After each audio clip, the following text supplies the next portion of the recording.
Hey everyone, today I will show you how to send big files in Telegram, and here's how it is done. So what you need to do is go to your Google Drive or any drive that you can use. Okay, it doesn't matter about the drive. After doing that, you need to log in into your account.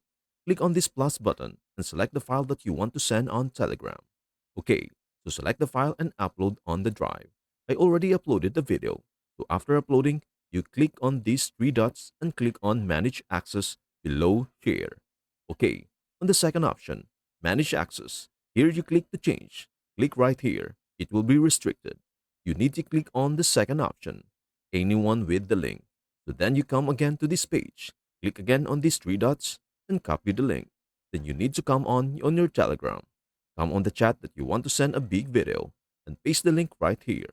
Okay, so paste the link, click to send, and you will send a big video on Telegram.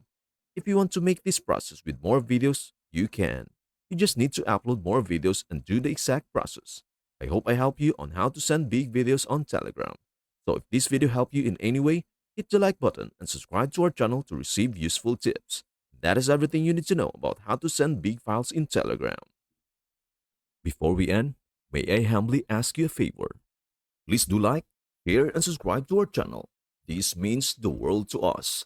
Thank you so much for watching. We hope to see you in our next video.